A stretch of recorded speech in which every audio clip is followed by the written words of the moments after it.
I founded Driveway Auction after working in the automotive industry, becoming a dealer and questioning the process that puts consumers at a huge disadvantage when selling their cars. The big difference between Driveway and the other services is that Driveway works for you. If you've ever tried to sell a car, you know that it's an awful process that makes you either go and meet strangers in parking lots to take test drives or sit at the dealership for hours and hours while they wear you down. Driveway eliminated all of that. With Driveway Auction, we come to you, so we complete the 40-point vehicle inspection from the comfort and convenience of your own driveway. We send an independent third-party inspector to take measurements of the car, take pictures of it, evaluate the condition. But we use that information to advocate for you, using our network of buyers to compete. And when they compete, you win. They take over the whole process and you don't have to do anything. Our clients get more money and a better process with Driveway. Everybody at Driveway made me feel so comfortable during the whole process. It was a great experience.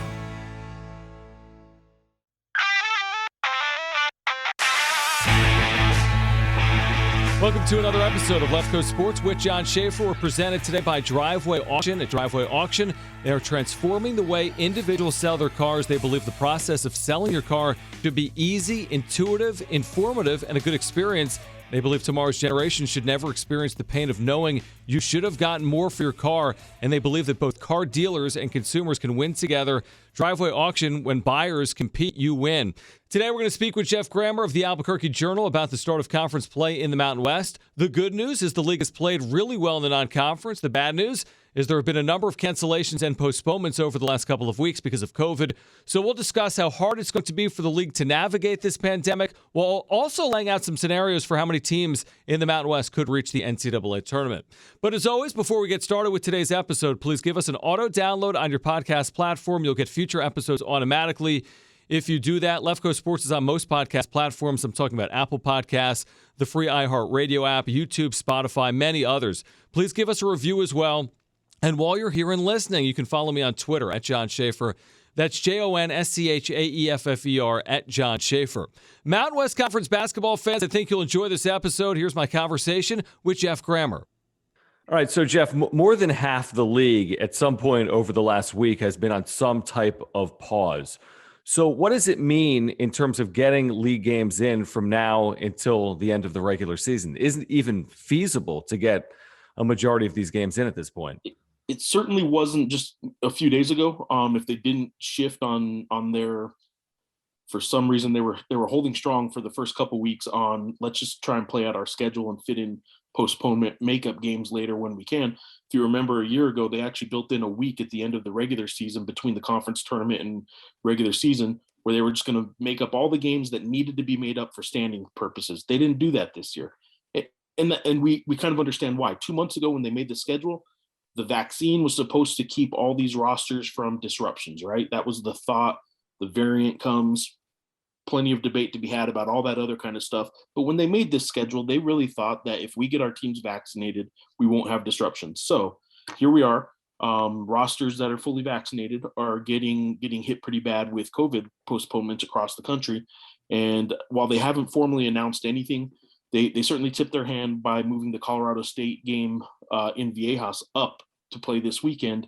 And I don't know if that's the best game to play this weekend, but the point is they are now willing to move games up, regardless of what the schedule was, to make sure available teams are playing now when they can. That's the only way they're going to get games in. There's going to be some issues with some season ticket holders, stuff like that. But the point is that the league is now shifting towards play games while we can. Should we be concerned, and we still have a couple of months, but are you concerned about the ability to play a conference tournament without stoppage, 4 days, all those games, 11 teams? Should we be concerned about that right now or not?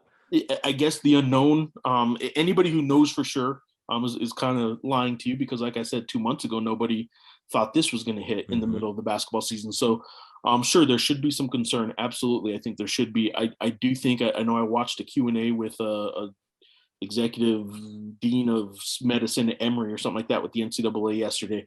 And I watched his Q&A, and he seemed optimistic that what's going on right now, based on the adjusted NCAA guidelines, which the Mountain West adopted, stuff like that, he really seemed optimistic that this is about a 2 or 3 week kind of window right now where if we get through the next few weeks, it's not that the variant's going away or anything like that. It's that how college basketball is now tackling and addressing these stoppages and these pauses it can be managed and it should be okay in a couple months in terms of how they're proceeding.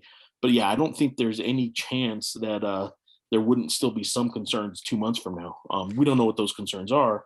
I will also point out that there's still a belief, again, this is science for another podcast, but there's still a belief that an infection right now is probably going to keep players in the clear. Certainly not from a testing standpoint, it will from the NCAA guidelines for 90 days. So players getting the virus right now or teams getting infections right now technically don't have to be tested for 90 days. That could all change at any point too. So I do think stoppages will probably stop in the next couple of weeks just because so many teams are getting hit with the virus right now. Let's talk some hoops and the game on Saturday between San Diego State and Colorado State. In your opinion, is it more important for one or the other team to find a way to win this game?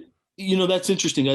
I think it's more important for Colorado State. I think they are still a little bit on shaky ground is not the right phrase, but they're still in sort of a prove me stage. And that's unfair to them. They're 11-0. They've done everything that's been placed in front of them. They have great players. People know it's not like they just had a transfer that you're still waiting to see how he does.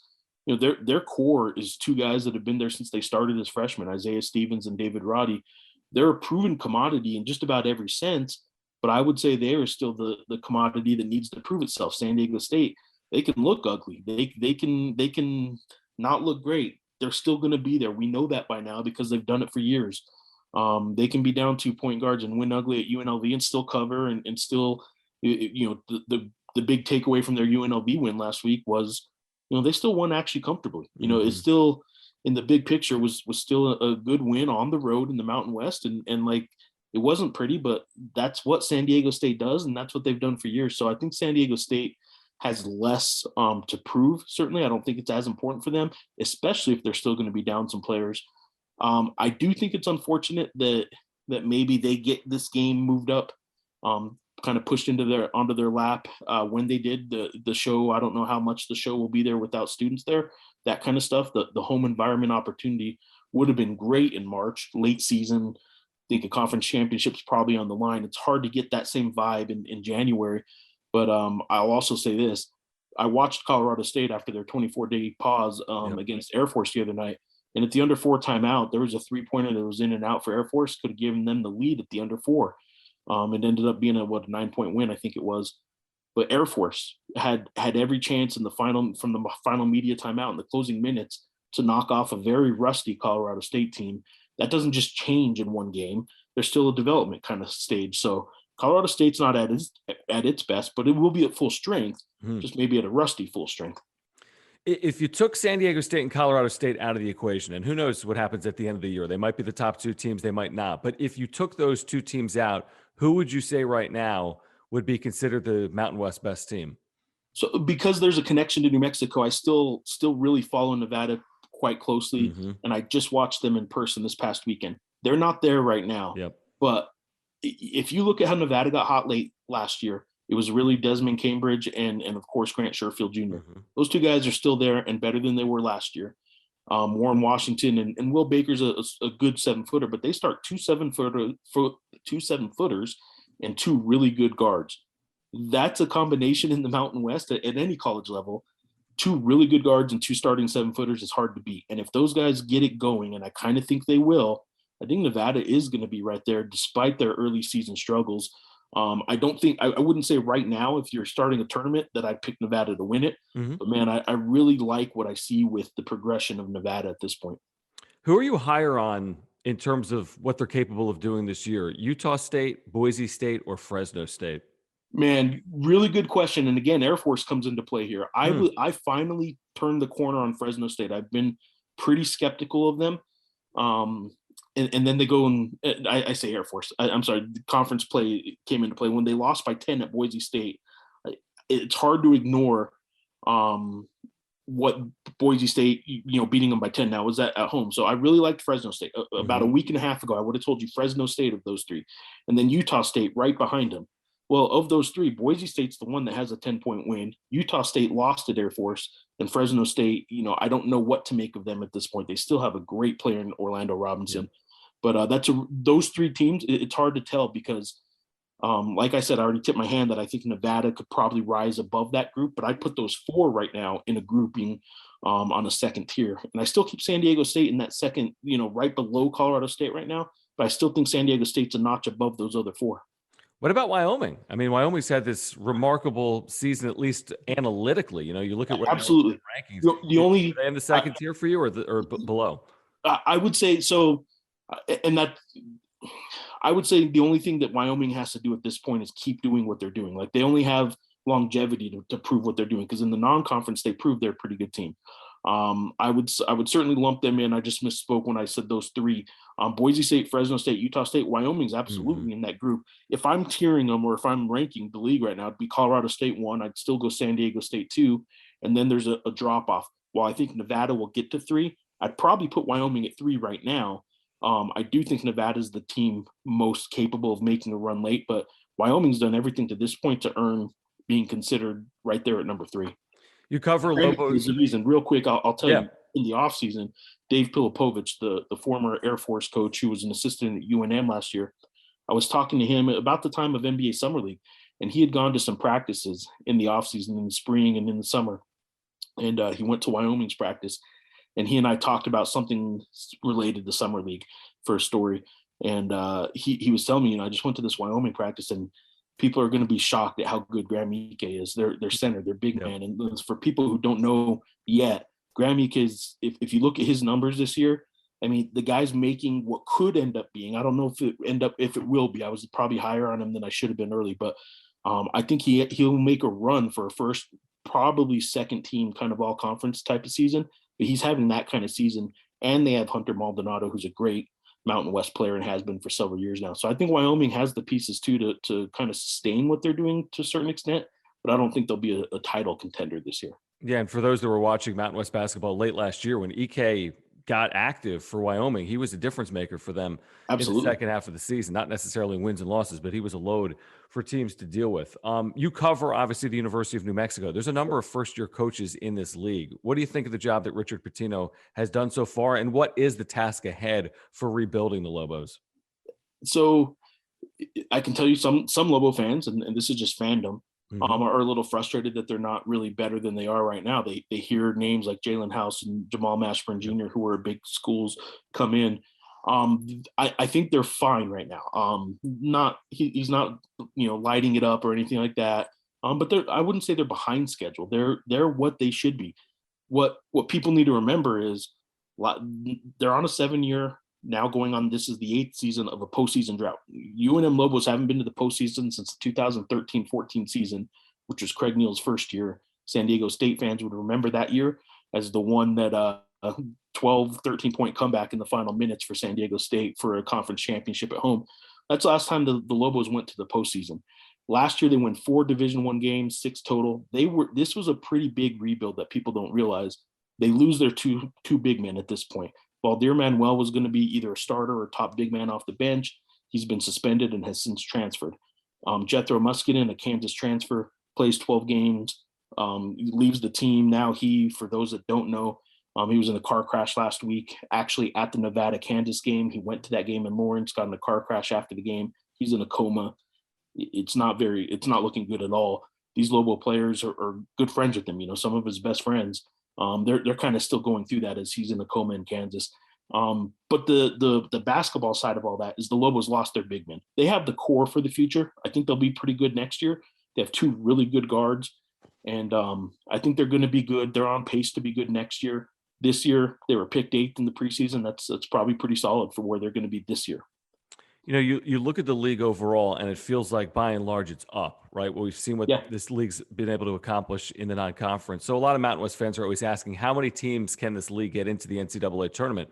Is it realistic to assume there will be multiple teams in the NCAA tournament? And is there a scenario where it's more than 2 teams in the NCAA tournament? So here's the tricky thing to me about the Mountain Wests this year is, first and foremost, I think the league is actually significantly better than it was top to bottom a year ago.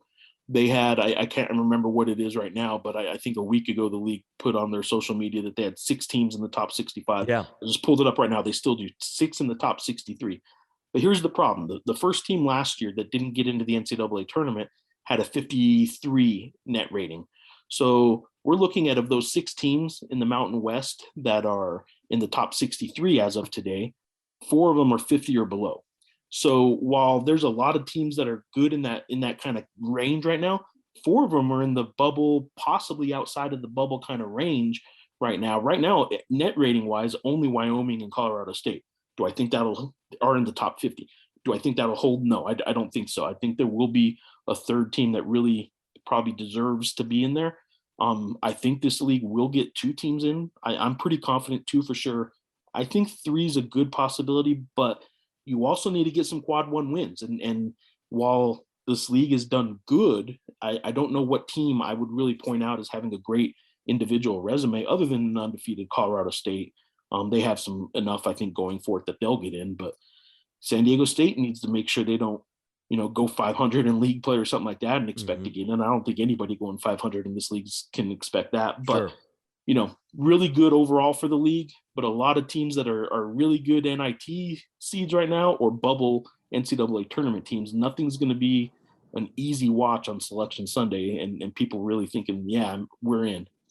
I think you and I agreed on this late last year when the Mountain West tried to reschedule some games in the final week between the regular season and the conference tournament, that it was probably creating a scenario that could be troubling for some of the teams trying to get into the tournament. Yep. Boise State, that was troublesome for. Was it Colorado State as well last year?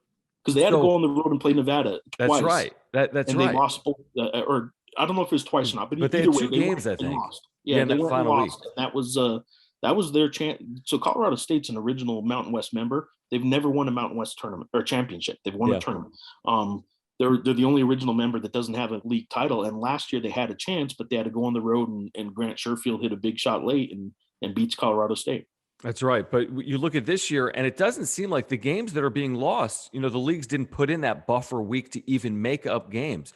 So as we speak today, as teams have lost not just 1 game, but there are teams that have already lost 2 or 3 games, are we under the assumption that none of those games will be made up? Or do you think there's a scenario where some of the games are going to be made up? And what about teams that have lost 2 or 3 home games that then have to play 2 or 3 more times on the road potentially this year than others?